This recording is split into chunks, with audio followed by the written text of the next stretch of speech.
Now we're going to get into our main topic here on Mastering Dungeons. We are looking at Chapter 6 of the Dungeon Master's Guide. This chapter is called Between Adventures. So, running games can be intimidating for new DMs. It can be intimidating for even experienced DMs. We get down into the nitty-gritty of combat and making sure everybody's having fun during the adventure, and we finally get to the end. We've successfully run this adventure and everybody's happy, and we take a deep breath, and then there's that awkward question of, oh boy, what now? Well, chapter 6 has you covered, or does it? We're about to tell you right now. So what's your experience with between adventure play over the years? You've been playing almost as long as I have. What's sort of your over the editions, what did you do? How has it changed? I mean, for a long time, I didn't do anything, right? Like it was just literally like you played, and I would decide what the next adventure was, and I'd bring it off the shelf and run it. But I think really around the 3E era, sometimes late 2E, like 2E would end up enough subsystems in it that sometimes the player would say, like, I want to do this thing that I found in Dungeon Magazine or something. Like, okay, let's figure out how to do that. It was sort of player driven. But the rules really baked it in third edition, this idea of you can craft magic items. You can research, to make scrolls, scribe scrolls and potions and all sorts of things like that. And it started kind of creating those ideas. And there were things before that, like, building a castle, but the rules are sort of, I didn't see a lot of use of them. Like I would just do it on my own. I would make a castle and just say to my DM, like, I'm making a castle. And they'd be like, what? And like, I'm making it. Like, okay, put it over there. Now back to the game. You know? Mhm. But it was third edition, I think, that really started cementing that. I don't know if you feel that way. No, I feel pretty much the exact same way. And this chapter covers two different, well, more than two, but essentially two different tiers of between adventures. Mhm. One is for the DM saying, how do you link adventures together to make something more than the sum of its parts? Yeah. And the second part is, what do your adventurers do between adventures, and how do you figure that out? And how do you make it fun? And how do you gamify it? And there is some interplay between the two, but even there's this sort of weird start and stop. It's like, okay, here's how you link adventures. Here's how you put everything together. Here's how you foreshadow. And then suddenly, boom, it's like, okay, recurring expenses. Wait, what just happened? Uh, And it's such a small so chapter. it's I think it's it's an the interesting smallest chapter chapter. in the book. So it's interesting that they were just like, Yeah, I think so let's too. call it Between Adventures. Yes. Yeah. And so as Teos has said, sort of old school D&D, while obviously some people had linked stories and ongoing things, for many players was just, oh, we just finished White Plume Mountain, and now the next adventure is Tomb of Horrors, and oh yeah, you gained levels, and yeah, you were in town, but now you went from the dungeon to a boat on your way to the next dungeon, and that's all the transition you got. And people were okay with that, for the most part, Yeah. because it was, for a lot of people, the story of your character wasn't romancing, and it wasn't even growth in the sense of what we think of narrative growth of a character. It was more, what level are you? What spells do you have? What magic items do you have? How much experience do you have? Okay, let's go. Yeah. And you can still play that way. And in fact, some people want that, and trying to shoehorn in overall story and character growth and those sorts of things are actually a detriment to the game rather than a positive for it. So this is just one more reason why a session 0 and communication is important. So you can ask your players, do you care what you do between adventures? If you don't care, and I don't have this grand story that I care about telling, we're just gonna move from adventure to adventure, and we're not going to worry about this downtime or things happening between adventures. But if you do want to, and if the players want that, then this chapter does begin to give you an overview of how to do it, why to do it, and other bits of information.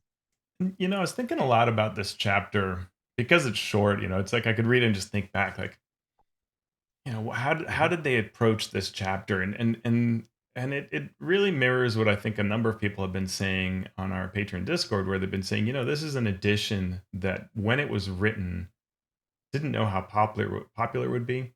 It didn't know what kind of play it was supporting mhm, necessarily. So it tries to do a little bit of everything. It tries to be open to 1E style, 2E style, 3E style, 4E style, however you want to approach a campaign. And so it may be that they were trying to write a chapter that somebody who wants to be in a tacticals minis game focused on combat could enjoy, but someone that is writing a very open kind of style of play could also enjoy. And so I think that's why sometimes things are more like thematic and conceptual or encyclopedic, but they're not prescriptive, right? Like if I compare to say like Mike Shea, he might arbitrarily say, follow this rule of doing the following three things. Name three things. Put four monuments in your adventure. Do this thing, and often, and he will often say like, I'm just choosing a number, adjust it, but think of come up with your number that works for you.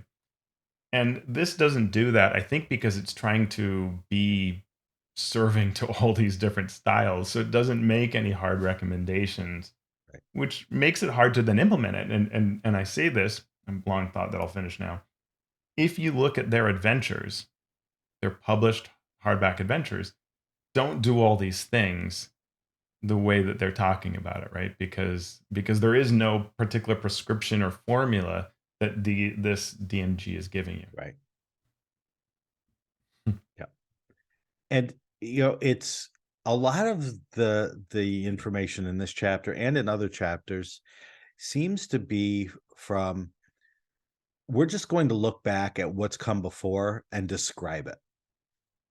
So, Yeah. example, like using an overarching story is one of the first headers. And they say this section represents a couple of examples of overarching stories which have over the years fueled many classic D&D campaigns. So it's like we're just going to look back at the Rod of Seven Parts Yeah. type of adventure, of which there was one, and we're going to say the Quest of Many Parts. Uh, and so they give that as an example of you have to go through this quest, either gathering things or just gaining enough levels in order to be able to put together the plot of the villain, understand it, get out in front of it, and then finally defeat the villain and win. Mhm. And yeah, absolutely. I mean, this is how stories go, right? You go all the way back to Yeah. Joseph Campbell and the hero, was it the hero with many names or the hero with no name? I can't remember the book. Uh, where it's like there is this storytelling process, and you can see in many stories over the years from many different cultures that this pattern is followed. And you can write a D&D adventure, even though you have more than one hero, that pretty much follows that same pattern. Yeah. Yeah. Yeah. It is an interesting concept to do it this way. And again, I wish they came back a little to the why of it. Um, they Mhm. try to be in between, like they're not super prescriptive, but sort of like, hey, here are examples. But really to step back and say the point of this is to create the connective tissue creates a stronger experience when you have it, right? Because and those of us who grew up with like modules, you'd run Cult of the Reptile God, and then you'd pick another thing that was sort of similar level, and you may or may not weave it together. And it's cool, but it's a little jarring to go, from I don't know, a jungle to a desert, right? And so having that connective tissue is time well spent to create a nice feeling of a larger campaign, a larger world, even if you're just taking adventures and stitching them together. And why do you do that? How do you do that? Like that would be a little there could be a little more here around that, but it's fine. Mhm. Yep. The second example they give of using an overarching story is called, well, they call it Agents of X, and it has nothing to do with Twitter. I've come to learn. This just in, nothing to do with Twitter. What letter are you And in rebranding this to, one, you Sean? build the why. That's just constantly why I ask myself. Uh, so you can build a campaign around the idea that the adventurers are agents of something larger than themselves, and this ties back into those factions that were in chapter 1. And you sort of move up the ranks and get missions to do things based on what this agency, what this faction wants you to do. But otherwise, it's very similar to the previous one, Yeah. right? Quest of Many Parts. You're still moving forward. You're still getting quests based on information and growing in power. Yeah, and the other thing is, I mean, I'm trying to think like what is like an adventure, published adventure that really uses this Agents of X, and I mean, certainly there are things where the factions are involved, but there aren't a lot of examples of this. So it's interesting that this is like the second example. To me, what I expected to read was the wheels within wheels, right? So that like whatever you did Mhm. is the preamble to the next thing. And so, I mean, that's what, like, if you think of like Against the Giants, right? Like you take care of the hill giants and ooh, you find a drow in the basement and, this points to something, but you've got to go to the frost giants to figure it out and the fire giants. And then you really get to the drow. And then from the drow, and eventually you're at the demon web pits. And, but it's that idea of the layers are peeled back each time, and you can kind of do that, right? Like you can just tack a thing in at the end of your adventure and transition to the next, right? It's not a bad technique. It's an easy one. It Yeah, in some ways, we've all become experts in storytelling Mm, because we consume so much story, whether it's books or video games or television shows or streams or just our daily lives where we hear people tell stories. And so we learn a lot about storytelling and we draw lessons from that. And I've seen a lot of people who are experts in certain kinds of storytelling try to shoehorn their lessons from those media into role-playing games. And a lot of times it works, mhm. and sometimes it just doesn't. Yeah. You think of something, I'm watching the show Dark right now on Mm, from Netflix. Really, really good show. Time travel uh-huh. and following these characters through time, some aging, some moving through time. Mm. And it's fascinating to watch. Trying to do that in a role-playing game, even a non-fantasy role-playing game, would be so hard. So on my It end, would take a very yeah, go ahead. I just watched the Christmas episode, Christmas dinner episode of The Bear season 2. And it is unbelievable. The easy summary is dysfunctional family almost constantly arguing over one another with multiple sort of agendas and plot lines, all kind of in a deliberate mess. And Mhm. kind of revolving Right. around the kitchen and the meal. And I mean, I couldn't help but think, as I usually do, what would the role playing game equivalent of this be? And yeah, I don't know how you do it. You can't do it to that level. It's just too different a medium, but amazing. Yep. And in video games, I think of video games where I'm playing Breath of the Wild right now Mm, because I'm always one game behind mm, in any franchise. And I'm almost have paralysis now because I just don't know what quest to do next. mm. Because there are like 20 different quests going on all at once. And I'm like, I'm here, but I could go there. But if I did that, and I just can't even figure it out. And it's all on a nice map for me. Uh-huh. And I shouldn't have this sort of paralysis. And so trying to duplicate that in a role-playing game Yeah. where there maybe isn't a tidy map and there isn't reminders that you could just flip to really easily, um, that tends to not work well in role-playing game, tabletop role-playing game form. So you have to be very careful about something that's cool in storytelling purposes, not working in a role-playing game setting. Along these lines, what did you think of the planting adventure seeds and foreshadowing sections? Because I personally thought those were pretty good as concepts. They were. Yeah. Yeah. Yeah, it says you can make a campaign feel like one story with many chapters by planting the seeds of the next adventure before the current one is finished. This technique can naturally moves, whoops, the characters Oh yeah. along to their next goal. And so, right, you talked mentioned against the giants, Mm-hmm. Vault of the Drow, Demon Web Pits. That's exactly what it did. At the end of the Hill Giant adventure, you see stone giants, and then at the end of the stone giant adventure, you see frost or fire, and then it moves up Yeah. through the ranks until you meet drow, Right in and the that's a fire big shock. And basement so of the at the fire. end of each, at the Mm-hmm. very exactly, so at the very end of each adventure, there's a hook for the next one. And rightfully they give this advice with this caveat: don't sabotage your current adventure with too many or obvious links to future adventures. Very smart. Yeah. You want to make sure, if you're going to give a very wide open sandbox type of adventure, great. But just remember that finishing an adventure, finishing a thread can be fun and rewarding and can be a nice rhythm before you move on to the next one, i.e., this Breath of the Wild issue I'm having.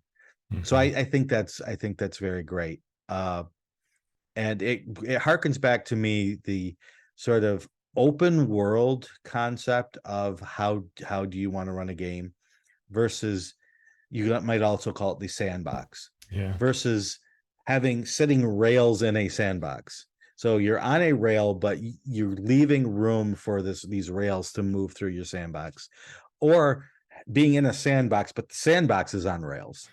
So you're moving Yeah. around within the sandbox, but the whole setting is also moving forward at the same time. And there's a fun discussion that you could have about that within this planting adventure seeds.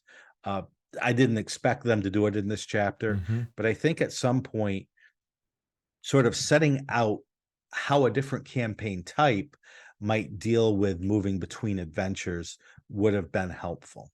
Yeah. Yeah, and it makes me think your discussion of sort of that sandbox open world. The other part of a sandbox is the case where it doesn't matter in which direction you go, right? Which goes to that Breath of the Wild type concept where you're like, we have 5 hexes that we haven't explored adjacent to us, and it doesn't matter in what order you do them. There are things there to find, and that Mhm. is fun to uncover them, but it doesn't matter. And when we played Paizo's Kingmaker adventure path, it was a neat sandbox experience in many ways, but sort of didn't matter. Nothing was there were a few things, but very few things were connecting between it, and that made it non-interesting, right? So these things like planting seeds, foreshadowing, I think are also helpful as design prompts for us as DMs or writers to think through, to say, well, there should be some connectivity here, right? Because I'm creating Mhm. this linked experience, so I should have this. And there's so many bits of advice that could be there. Like I think of Temple of Elemental Evil, where in the moat house, there is the NPC that has a letter that kind of reveals information that you're not going to deal with for such a long time that you may just Mhm. completely forget it and never do anything with it because it's sort of too early, Right. right? Mhm. What's the Yeah. character's name? Yep. Lareth the Beautiful? Is that the Lareth the Beautiful. Yeah. And the note really hints to the end of concept, but it's too early for anybody to ever remember it, and by the time that the rest of the support information comes along, you're not going to remember that that note was there. Yeah. Yep. There's a lot of pacing information that might serve well to be put here, as well as it appearing in other places. Another thing is like experience points versus just leveling based on story or based on milestones, because you may have a great final battle planned, and if you don't pace it right and you give experience points along the way, you may soon find out that, oh, I thought they would be level 11 when they reach this final battle, and now they're level 14, and my, CR 12 monster is just not going to cut it now, or vice Mm, versa, or they got there too quickly, and now what do I do? So it's, all yeah. of this ties together. And especially if you have like, the big reveal has been that there will be a beholder, right? And so everybody expects a beholder, but Mhm. then you're like, oh, now beholder's too easy for them, right? Or a basilisk or something. Some of these creatures that sound great Yeah, mythologically, the cave of the Minotaur, and they finally get to the cave of the right. Minotaur, but they're so high level. You're like, oh, what am I? I'm gonna have to build the most custom Minotaur because there's no way this is gonna work. And Mhm. then you have to open up your Forge of Foes copy and use all that advice. Plug. Mhm. Yeah. No, but Plug. there's been some fun Nice. discussions on our Discord about XP and lots of people who do use XP and others who don't and why. But I really like this next section on campaign tracking, which is clearly a Chris Perkins strong suit. This is something back when he did that DM's column for 4E. He would have so much great advice and talk about his notes in his campaign that he would take and what he would capture. And I think it influenced a lot of us. Like certainly for me, it helped me get more organized around what I wrote down when I ran campaigns, and I use that now of what I note versus what I let the players track, what I give to them as prompts, um, how I think through what's coming next, the NPCs they met. Right, I'm a lot better at finding streamlining my approach to what information I track and how I move it across. I'm more diligent about at the end of a gaming session, sitting down and writing it down because it'll pay off so much better if I do it that night versus 2 days later when I finally remember to do it. Mhm. So I just, forcing myself to do that and then sending out a sort of adventure log. It mentions an adventure log here as an episode guide for your campaign. Mhm. Sending that summary to players is great because they may refer to it, but forcing myself to write is what helps me really think through what happened in that session so that I'm more prepared for the next one. And that's one of the best things I do for campaigns these days is to force myself to create that summary. Yeah. I'm a terrible DM, and I should feel bad about myself, but I'm Congratulations. terrible at tracking things. Yep. I'm terrible at tracking things. Roll20 or online tools were actually nice Mm, because they sort of had a place where I could type as I went. yeah. Because I'm so focused on running the game and being there in the moment that to stop and write things down seems like I'm, not giving the proper due to the players. And so Yeah. I'm reading this campaign tracking section with campaign planners and notes and handouts and how to do all this stuff, calendars and toolboxes. And I'm like, are we just making adventures all wrong? Should What do you should mean? adventures be soft should Uh, adventures be soft cover workbooks mm, that there are sections within it that we can just as game masters write in mm, and take notes and have it so it's much easier to track everything within the actual book that you're using. And would mm, people still buy it if it did it that way? Because that's what it would take for me to take good notes. That's what it would mm, take for me to do all of those things that this section calls for, in keeping mm, track of days better, in making notes more, of planning ahead and making those connections, uh mm. resound more to the players and stick in my mind better as the game master. You know, I think that what I would love, what I found works best for me is that no matter what the adventure looks like, I create a Word document where I outline what will happen in this next session or what I think may happen because, players. But I will outline what I think is going to happen. And then I print that out. I unfortunately have to murder a few trees for it. And then I have those notes, it's just a page. Sometimes it'll have something else like an, extra thing on a second page, but it's almost always just one page. And then what I'm doing is as I'm running, I'm playing off of that script, if you will. But because it's already a piece of paper that's just like a trash piece of paper, I make notes on it. And that's where I write down, because it's already, not the adventure, it's just a piece of paper that I supplied for myself. It invites me to write on it and Mhm. track the NPC they met or the interesting thing they did, because then that is the main piece of thing that I'm going to hold in my hands when I do my notes, right? So the one leads to the other. I go from the adventure to the outline, from the printed outline and my notes that I scribbled on it in horrible handwriting to the session report that I'm going to share with my players. And so what I would love out of a product would be, you give me the adventure and then you give me the outline for sessions, but that I could easily edit it Mhm.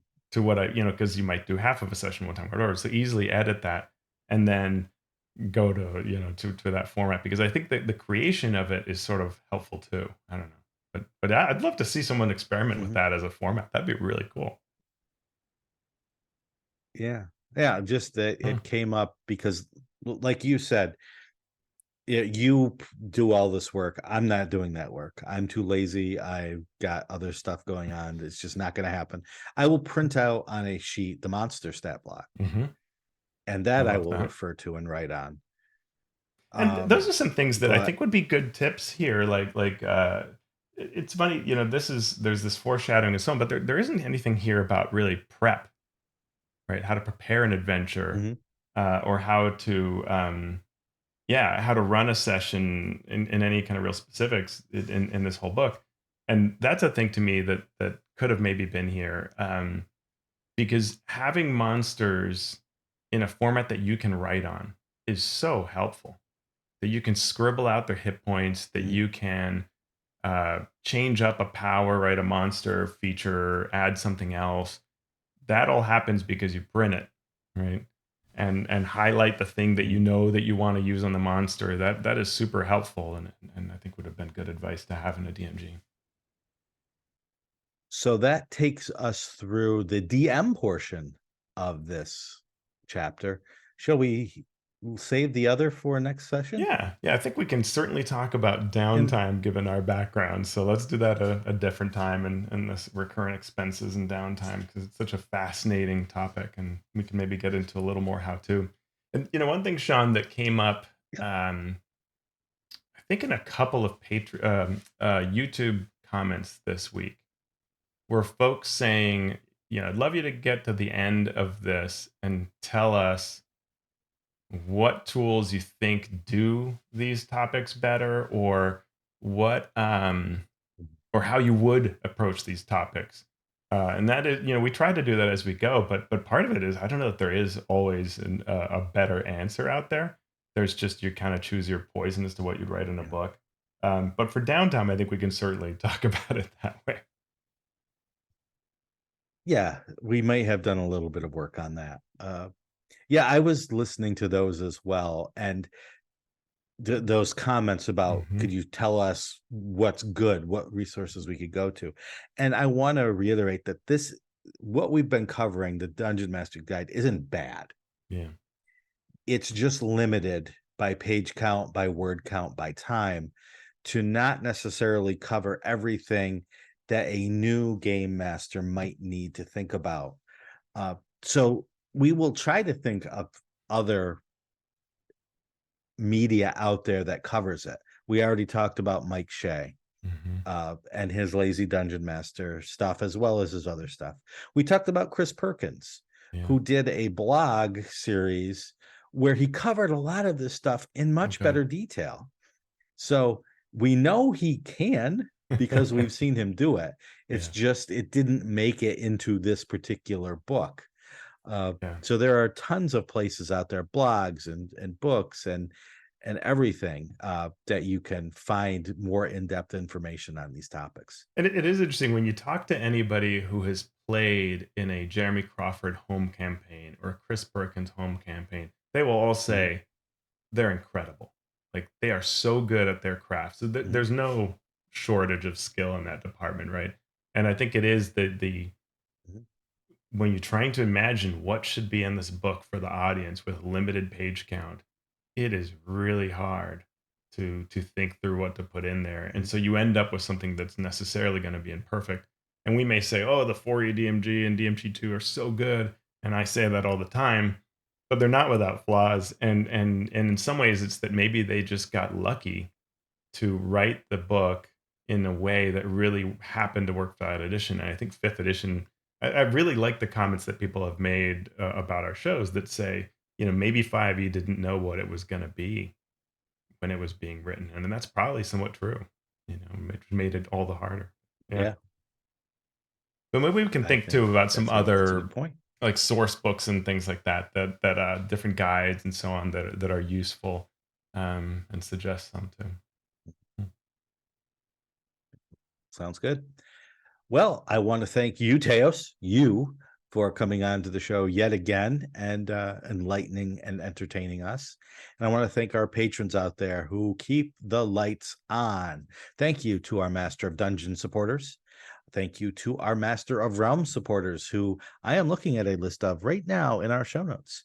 And thank you also to our Masters of the Multiverse. Those patrons get a shout out right now. We're going to go from the bottom up this time. Graham Ward, James Walton, Joe Tyler, Simone Say, Krishna, Andy Shockney, Ross Sandberg, Chance Russo at Drago Russo, Post Fiction RPG Audio, Falcon Neal of the Many Wonderful Questions, Sean Molly, the Micro Ant, Eric Mengi, the Mathemagician, Chad Lynch, Jeremy Klingler, aka DM Prime Mover, Brian King, Sean Hurst, Paige Lightman, and Ben Heisler, the Mighty Jerd, Andy Edmonds at nerdronomicon.com, Seth Eckel, Darren Chandler, DM Chad, Evil John, Merrick Blackman, Steve Bissonette, Craig Bailey, and Keith Ammon of The Monsters Know What They're Doing.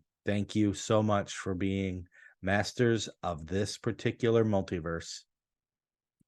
If you like the show, please do consider becoming a supporter at our Patreon at patreon.com/masteringdnd. Also, if you do listen via podcasts, you can give us a review, which helps boost our ratings. And if you listen on YouTube, you can subscribe and leave your comments there. Where can people find you, Mr. Abadia? Well, I just released a video on the lore of Neverwinter. Thank you to there are only a few people that really dig these videos that I do where I walk through the Neverwinter MMO and showcase what they have. But I've been going through the Drow Underdark series and got a couple of nice people just saying like, when's the next one coming out? And that's very nice because I do enjoy doing them. So it's nice to know that there are a handful of people out there who really dig them. If you do, check them out. I try to go through the game and I show off like how gorgeous it is because the game is often so beautiful and I want to kind of capture it. Don't want it to just die digitally someday and we'll never can see it anymore. So I try to capture that and then think about, hey, if I were a DM, how would I use this? Right. And so it's been a lot of fun to do those videos. And the latest one is all about the Myconids. So you can find that on my YouTube channel, which you can get to through alphastream.org. Sean, where are you hiding? On X? I am on X. He said for the 20th time Oh this week. God. At Sean Merwin, the podcast is also on X at Mastering D&D. We're also on Mastodon. The show is on Dice Camp. I am on Tabletop Social. You can join our community and ask questions via our Patreon, and you can always leave comments on our Mastering Dungeons YouTube channel. So, Teos, we have now figured out how we're going to link our stories and adventures together. What are we going to do now? Well, if you're rebranding to be Y, I'm gonna rebrand to be exclamation point. Nice. So that could be Dungeons !! Dragons.